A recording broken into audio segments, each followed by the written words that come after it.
Hello, boys and girls. It's Mrs. Ryan here. We've been talking this week about line plots or dot plots. We call them dot plots most of the time in Texas, but you'll see them also referred to as line plots. So I know that you are familiar with them a little bit, and we're going to talk about some of the elements of them today. And we're going to use them to analyze and answer some questions about the information on our dot plot. So let's look at this first dot plot this dot plot that I have here, and let's read the problem that is written above it. It says Amelia wrote the numbers 0 through 12 on pieces of paper. Each piece of paper was labeled with a number. Amelia put the papers in a bag and pulled one piece of paper out at a time. The numbers she drew are shown below. So every time she drew out a piece of paper, the number that was on that paper, she wrote it down on this list. So she drew an 8, then a 9, then a 7, then a 12, then another 8, a 0, a 5, an 8, a 4, a 0, a 12, an 8, a 1, a 7, a 4, an 8, a 12, and a 0. So let's see, how many total pieces of paper was that she pulled out? 1, 2, 3, 4, 5, 6, 7, 8, 9, 10, 11, 12, 13, 14, 15, 16, 17, 18. So she pulled out a total of 18 pieces of paper. These were the numbers that were on the paper. So if you look at our dot plot, this is a dot plot because it is using dots to represent the numbers that were on each of the pieces of paper. And remember, boys and girls, a dot plot is a way for us to summarize the information using a number line. So you'll see our number line is 0 through 12, just like the numbers that she pulled on that were written on the pieces of paper. So that's how she got the number line.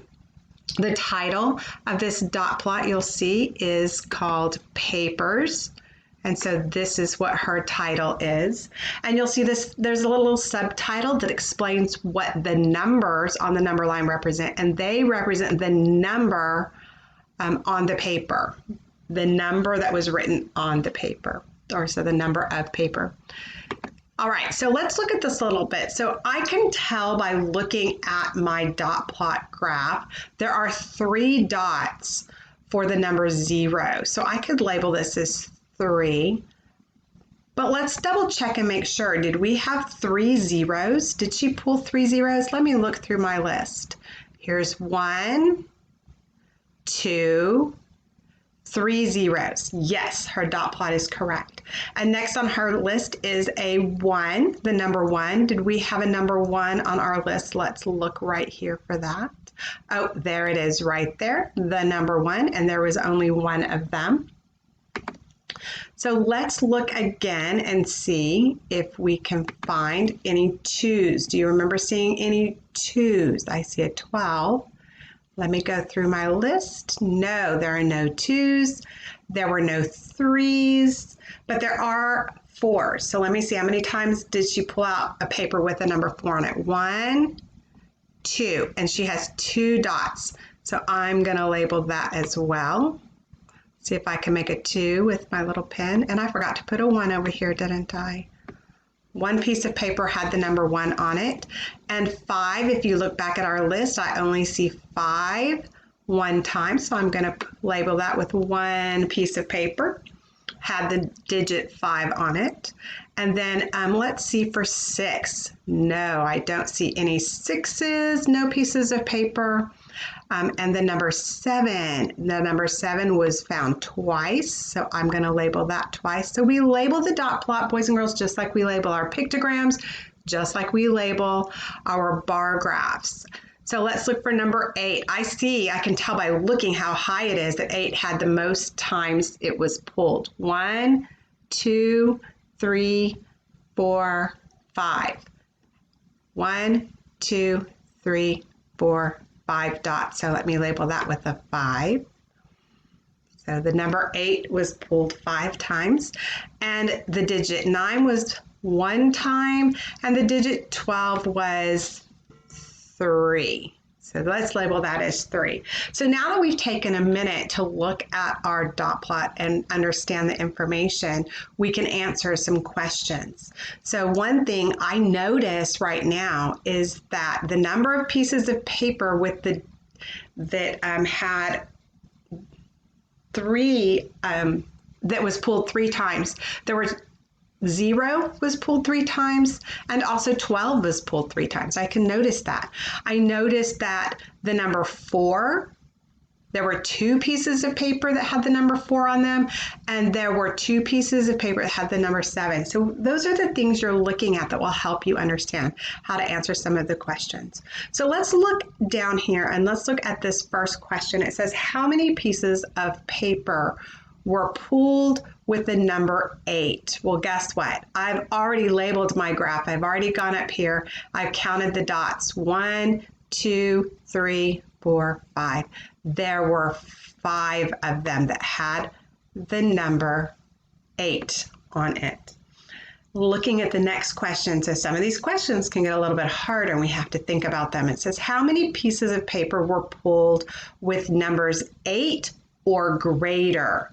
So that means, boys and girls, that I've got to look at my graph, find the number 8, and it starts right here. And any number that is bigger than an 8. So that's all the way. That includes 9, 10, 11, and 12. So we want to know how many pieces of paper. Well, 5 pieces of paper had an 8, plus 1 more for 9. So now we have a total of 6 pieces of paper. And then we're going to add 3 more. So 6 plus 3 is a total of 9 pieces of paper that had a number greater than or equal to 8. So we just counted those like that. All right, so the next one says, how many pieces of paper were pulled with numbers less than 4? So if it's less than 4, we're not adding 4. We're not adding these 2 pieces of paper because it just wants to know all the ones that are less than 4. So we're going to look at all the numbers that are smaller than 4. So that would mean 3, 2, 1, 0. And I can look and see that only the digits 0 and 1 were pulled. And there were 3 0 digits and 1 1 digit. And so 3 plus 1 is 4.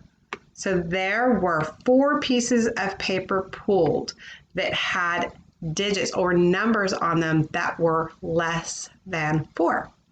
All right, so let's look at this very last one. Pick another color here.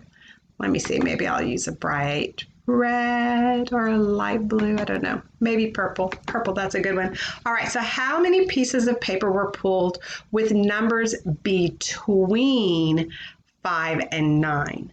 So we're looking for numbers that are between 5 and 9. And remember, boys and girls, that number between means in the middle, between 5 and 9. So we're not including 5 and we're not including 9, just the numbers between. So that would be ones that had a 6, a 7, or an 8 on them. So how many pieces of paper would that have been? Let's see. So I don't have any for 6, but I have 2 for 7, and I have 5 for 8. So 2 plus 5 is 7 pieces of paper. Okay, boys and girls, so that is a way that we can analyze and answer some questions using the data or the information that you can find on your dot plot. I hope you have a great day, and I hope this helps you with the assignment that you're going to be doing for today's math practice for dot plots. See you later. Bye.